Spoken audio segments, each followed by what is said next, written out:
So welcome to our pilot episode of the We Are Here podcast. My name is Paul. And my name is Tony. And I have no idea what my first note is here that talks about Emperor Palpatine. That was something that we said in your office like 2 weeks ago, and I don't even remember what it is. I don't remember either, but it's there. It says Emperor Palpatine. The Ed McMahon thing I remember, though. Yes, I'm your Ed McMahon. You are. Yeah. So we are going to introduce ourselves this week, but really first we want to introduce what this podcast is all about and what our vision is for it. And so I will start. For me, I won't say us because I don't want to speak for you. But thank you. I appreciate that. But you can speak for yourself after I say what I'm going to say. I think the best way to build up a community, to build up people, to build up people is to build up a community. And so we were talking about how we could do that, and we just want to celebrate the city that we're from, that we are in, Streator, and hopefully give other people the opportunity to do that, and really just give our city a voice. The best way we think to better people, better communities, families, is to work together, obviously, with others in the community that are doing good.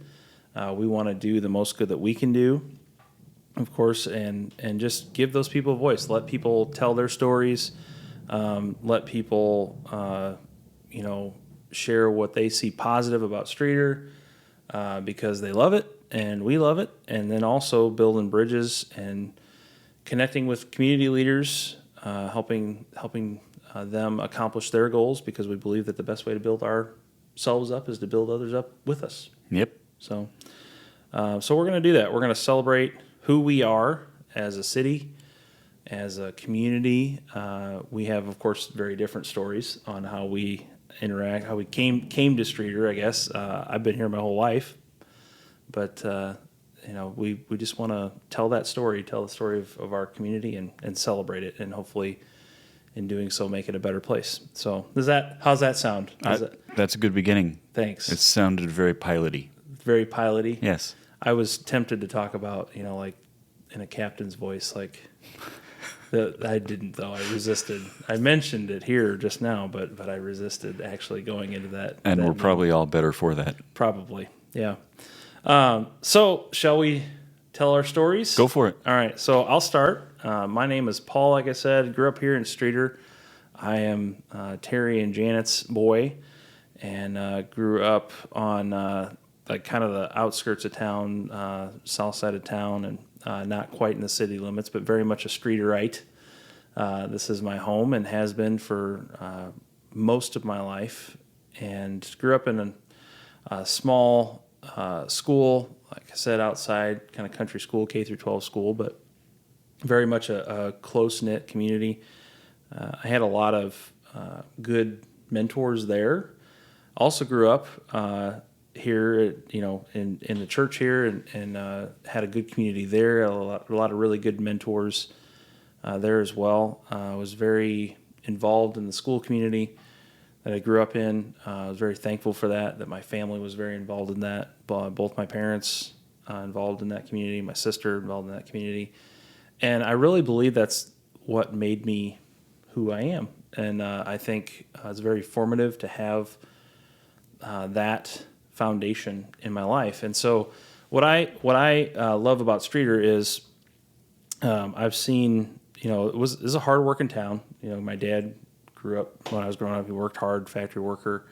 I worked in the same factory in college that he worked in for 30-some years. And so this has kind of always been a blue-collar town. And so I always kind of felt like I could relate to that my whole life. But at the same time, I was encouraged growing up at Woodland, the school that I went to be a critical thinker, to think big thoughts about the world, and to not just to accept every answer just at face value, but to think for myself. And so I really appreciate that.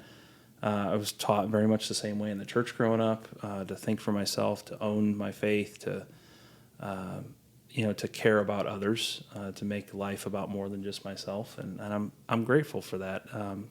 Left here, graduated high school, went on to college, and got a 4-year degree, and got married, moved away for 11 years, and lived in another small community, very similar community, much smaller, but still had a lot of those kind of grassroots, blue collar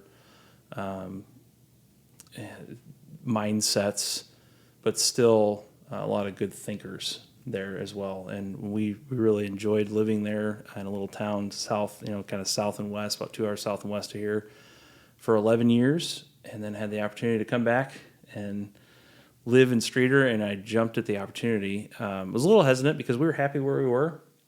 We weren't looking to leave there, but just that benefit of being able to come back home, be close to family, be close to in-laws, have my kids grow up with their grandparents. That was really important to me when I was growing up, that I was able to be around family a lot. And so I think that's another element that maybe I forgot to mention earlier, but family is really important to us.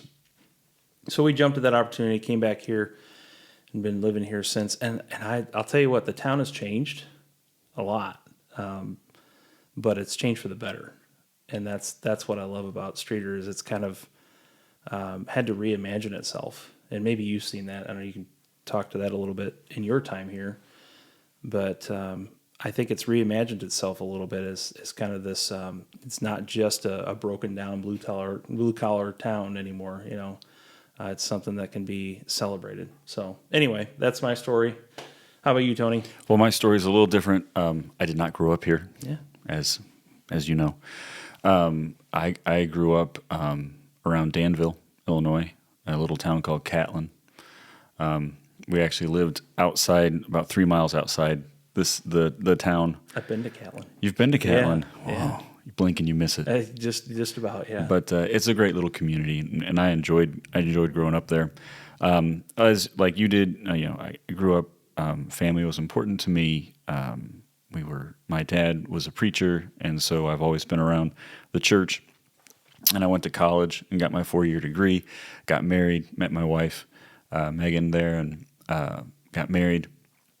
And then we served at a church in another town in Illinois for 8 years. I was there 10 years total because I did 2 years in college and then 8 years there. And when our second son was born, Megan just decided she wanted to be mom and not have to deal with all the pressures of children's ministry and all of that. And she just kind of wanted to be mom, and that just wasn't going to be an option where we were. So we started looking for other places to serve. And there were 2 places that I sent applications to. One was here and one was someplace else. And we really, I didn't know why I sent my application here, because Streator was a little further away from my parents than we wanted.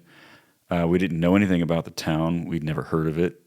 And I really didn't, I don't know, but we sent it anyway, hoping that the other opportunity would be the one that would work out. You got to have a backup, right? Right. It's like, well, we really want this other one, but we'll send it here just in case. Just in case, yeah. And the more I talked with the elders and leadership at the time and all of that, and they kept asking me the right questions, and they kept giving me the right answers. And at the end of the day, we said, well, this feels right. So we did. We came to Streator. That was 13 years ago. That's awesome. That's a long time ago. Especially in ministry terms. Yeah, in ministry terms. Yeah. My children, my oldest is 17. Yeah. And we came here, he was 4. Yeah. That's a big difference. So do your kids even remember? Like, does he even remember before a little? Streator? Simon doesn't, Yeah. my youngest, but Landon does. Not a ton, but he does remember living in the old house, the old parsonage, and all that. But yeah, one thing I remember very clearly when we got here was a lot of people not being real positive about the town. Yeah, yeah. Like, which is part of what we which is are hoping to part of what address. we're doing here. I don't know. It was just every person was like, yeah, it's a fine place to live. And then and we're like, oh, Thanks. nobody said this before we Yeah. moved. Yeah. It's amazing how those things don't get Yeah. discussed in the interview. Sweet. But the other side of that, though, is we didn't see it. Yeah. Like, we didn't see those things. So it was just odd. We just didn't see those things. And over the 13 years that we've been here, we've seen a massive shift in the town for the positive. Yeah. When we moved here, Main Street was a ghost town. Yeah. It was filled with buildings that were fallen down, Empty. Yeah. and it was businesses just. going out of business. I mean, you drive through it, and you're like, "Oh, this could be a nice downtown area," but it wasn't. I'll be honest; it was just kind of filled. And now It's booming. it's booming. You've got all these locally owned businesses that I think are sustainable. Yeah. And out by Walmart and all. I mean, Walmart wasn't even here when we moved here. Yeah. So the amount of growth that this town has seen and is business, which is a positive for everyone, I just think has been amazing.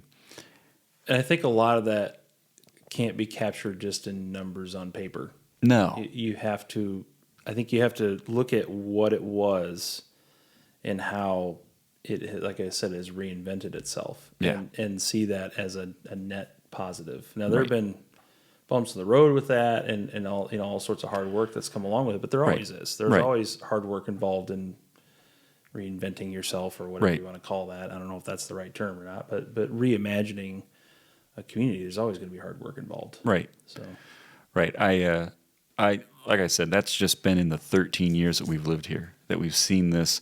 I think a pretty seismic shift in the town itself, and like I said, people were real negative about everything when we got here, and we just never saw it. We love the community.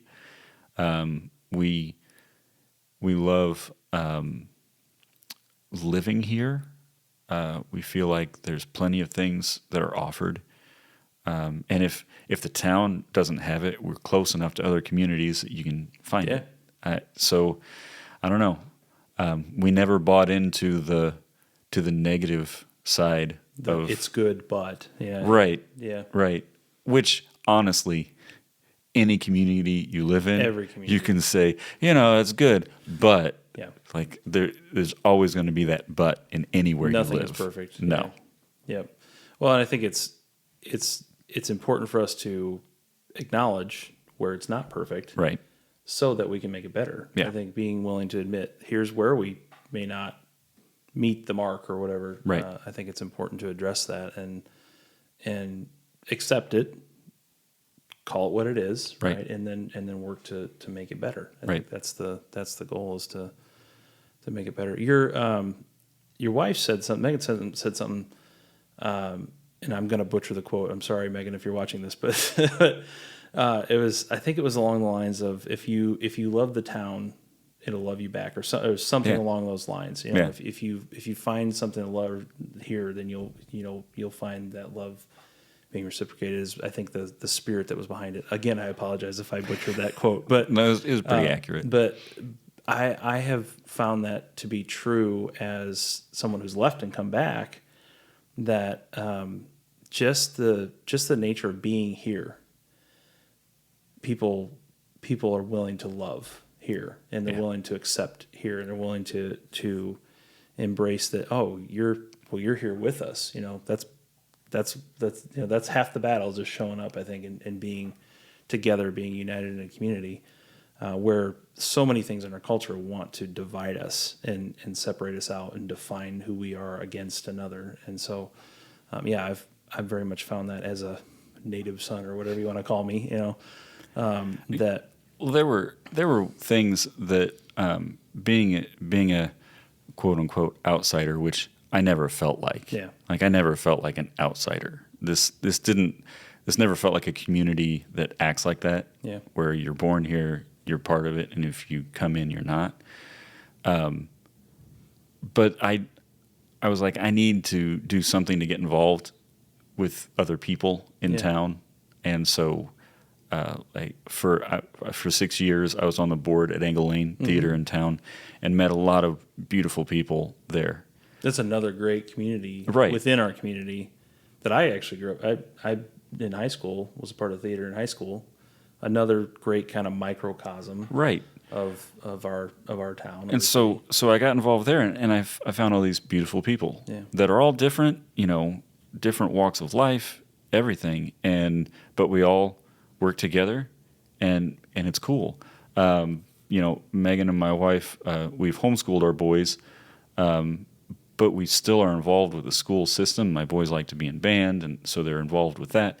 And just being able to help there and get invested there has linked us to another community of just wonderful people that just want to help and do things that make what we do better.